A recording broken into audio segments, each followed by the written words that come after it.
So, welcome everybody. Thank you for viewing this video.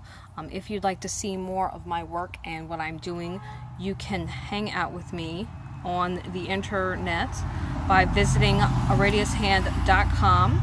You will see all of my active social media, which is Facebook, Twitter, Instagram, and Pinterest. I am on other places like Google Plus and Tumblr and Flickr, but those four are my main places. And soon I will be adding YouTube to that active space. So I am Aradia Naware, as I will introduce myself online mostly, and that is both of my first names for both of my businesses because I have another one. And in this tutorial, we're going to be doing the duplicate stitch, which is a way to add another color or several other colors onto knitting. It's worked on a stockinette background, which means all of the facing stitches are knitted, so be advised. In this particular demonstration, I am working from a chart that I made. So this is the whole chart. This is from the Nation of Islam. It is a motif that I had requested via Periscope from one of my followers. So I am doing a study in color work, and that involves doing this particular motif in crochet, knit, and embroidery, just so we can all see the difference. So as you can see, I worked the very bottom row and the next row above it. And there are a few mistakes here, but this is a sample, so I'm not too worried about it. It's mainly just to see what this looks like compared to other ways of adding color work. So a little note, and this is a mistake if you saw the Periscope that I made that I did not catch until too late. Whenever you're doing duplicate stitch, you will start from the bottom, but you will also start with the side of the knit stitch that you are working on. So if you were working from right to left, as I did here, then you would start your duplicate stitch on the right leg and go over.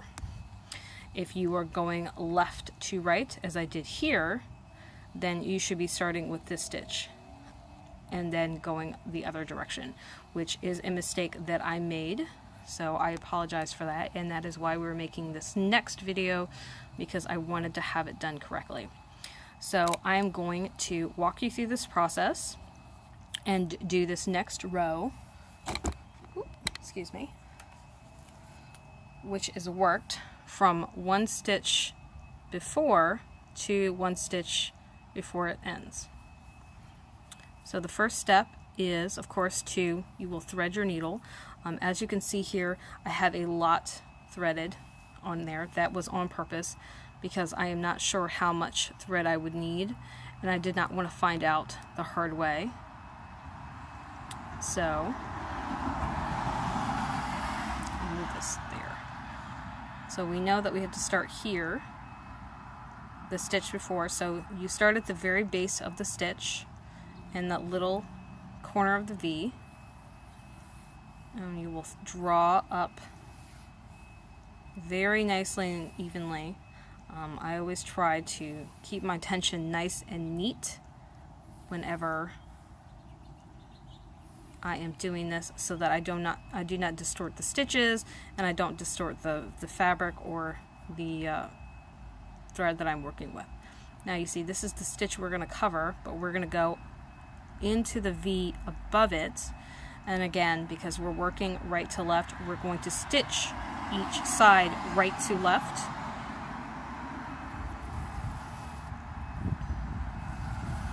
And again, you want to make sure that you are drawing through evenly.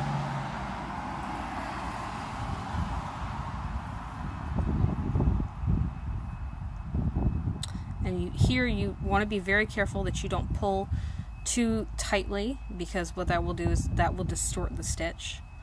And then to finish off the stitch, you will go right here next to where you went in, and again pull very nicely and gently.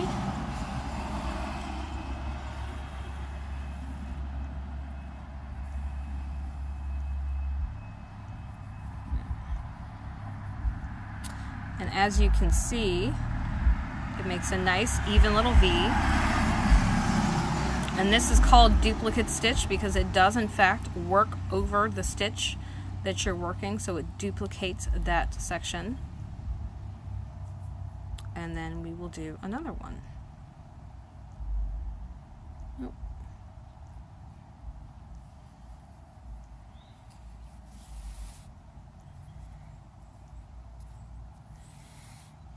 And there is a lot of noise in the background. I do realize that it is apparently the worst time to be doing a video outside. And we see that we have caught the stitch, the end, so I want to make sure I fix that. And usually you're not going to be working with the work on your knitting needle still. I chose to do this because I wanted to make sure that all of my stitch count was right, and this tells me that this is the 21st row. So again, we're going to be going here.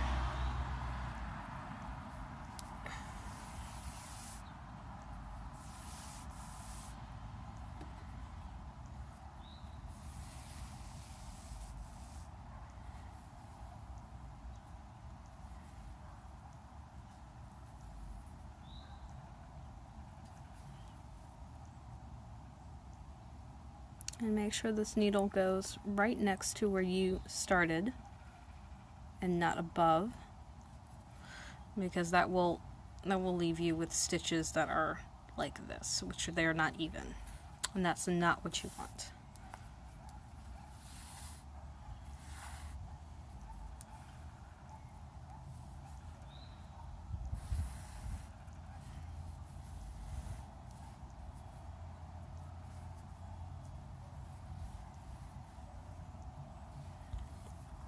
As you can see, the picture is forming.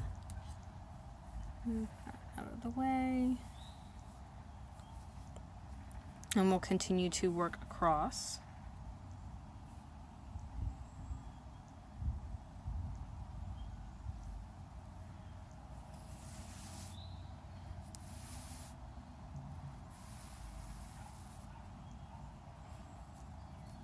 And again, you don't want to tug too tightly, because what that will do is distort your fabric and your stitching.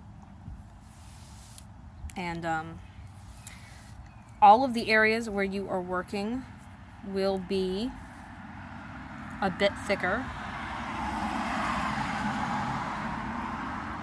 So this space is slightly thicker than the unworked space.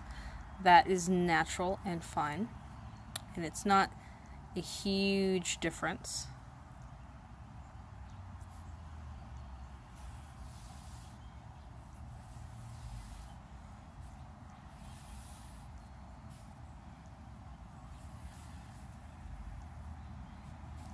And so there you go. You can see it's coming together. We've got 2 more stitches to work, and then we'll call it a day.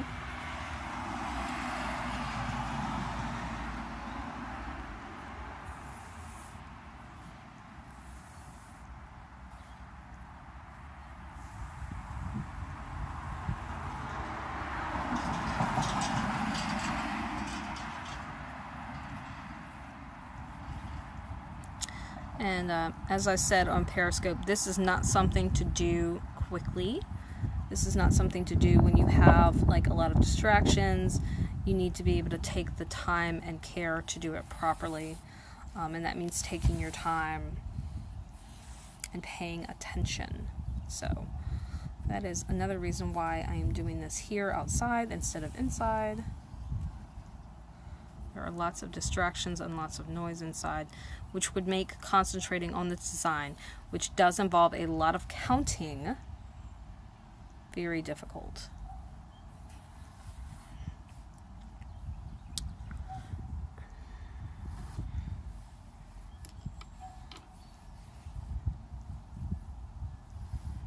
I apologize for the clumsiness of this. I am going to leave it because honestly, this is how I work. Sometimes it's not perfect, sometimes it is not exactly what I want it to be, but if it is clear enough to understand what I'm doing, then that's really what counts. Having perfection is just not necessary. So there you go. We've got 1 stitch left to do for this row. and we will do that. I will show you the back, and it looks nice and neat, so you don't have a whole lot of anything hanging out. There will be some floats. There will be some floats because of the nature of the work, and anywhere that you start a space away from where you ended your last area, it will do that.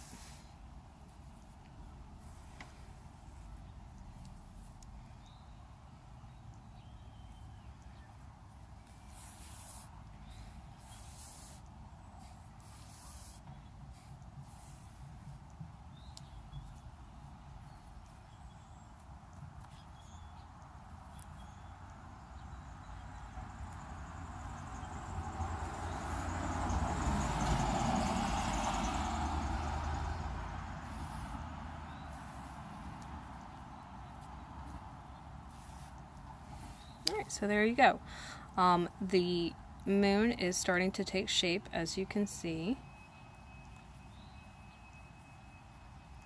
We've got our bottommost row here, then the next two, and it slowly graduates, and in the next few rows there's another piece that will start here, and having that additional part of the design will add more floats onto the back.